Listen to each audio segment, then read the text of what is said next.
The 5 most important Honda Civics ever. Love it or hate it, the Honda Civic has been a popular choice for the masses since the 1970s. So to honor one of the internet's most talked about cars, here are the 5 most important Honda Civics ever made. First generation. The first Honda Civic was released in 1972 and featured a transverse engine to maximize interior space. It quickly gained respect for its reliability, fuel economy, and good value, leading to Honda reconsidering its proposal to end all car production to concentrate on motorbikes. One of the Civic's highlights was its advanced compound vortex controlled combustion engine, or CVCC for short, that produced remarkable fuel economy when petrol prices were soaring. This engine worked using an auxiliary inlet valve to provide a rich air-fuel mixture near the spark plug. With the rest of the mixture staying lean in the cylinder, combustion could be more efficient and cleaner. This method meant that the Civic could pass emissions tests without a catalytic converter, saving costs on the overall package. Using a 1.2-litre 4-cylinder powertrain, the Civic quickly became a hit and allowed Honda to extend the platform in 1976, creating the Civic-based Accord. Third generation JDM-SPEC SI. The introduction of the Civic Si in Japan in 1984 showed Honda's intent to enter the hot hatch market. Underneath the new bonnet bulge sat a 1.6-litre double overhead cam 16-valve inline-4 with 122 horsepower, a strong figure when most cars in the SI's class were struggling to make 100 horsepower. Thanks to its power and compact dimensions, the SI was able to hit 60 miles an hour in 8.9 seconds ahead of its 122 mile an hour top speed. EK9 Civic Type R. Using the EK4 Civic SIR as its base, Honda decided to tune the car until it met the company's own standards for a performance hatch. After some fettling, the EK chassis acquired the Type R badge in 1997 and was known as the mighty EK9. Continuing Honda's talent for producing innovative engines, the hand-ported B16B engine of the EK9 had one of the highest specific outputs of the time, with 182 horsepower from just 1.6 litres of displacement. Sharing many components with a DC2 Integra Type R, the EK9 utilized its minimal 1,090 kg curb weight to become one of the all-time greatest hot hatches. With VTEC kicking in at 6,000 RPM, plus a helical limited slip differential and a close ratio gearbox, the original Civic Type R provided the perfect performance platform for JDM lovers of the late 90s. FD2 Civic Type R. The JDM-SPEC FD2 Type R is one of the most revered Hondas in recent times, featuring a limited slip differential, 6-speed close ratio gearbox, 225 horsepower, an 8,600 RPM rev limit, and a 0 to 60 mile an hour time of 5.9 seconds. Thanks to a fully independent rear end and a rigid chassis, handling was impressive and stable at speed, and with 4 doors and a big boot, practicality was another big bonus. But undoubtedly one of the biggest reasons why the FD2 is so important is the fact that it's the last car to use Honda's infamous K20A engine and natural aspiration before turbocharging hit the scene with the next important car in the lineup, the FK2 Type R. The FK2 Type R has already cemented itself as a modern-day front-wheel drive hero, bringing turbocharging to a car that had used natural aspiration since the start.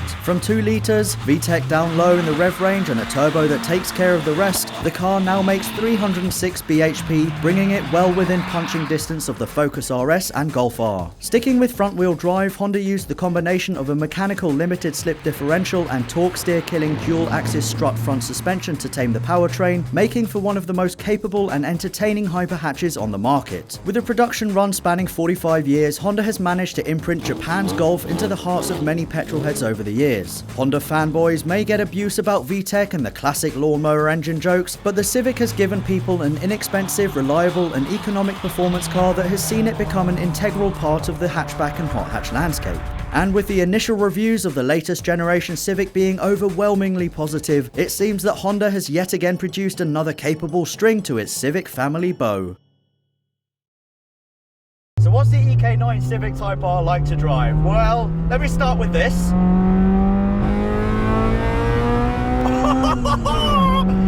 Oh, that's a lot of VTEC going on.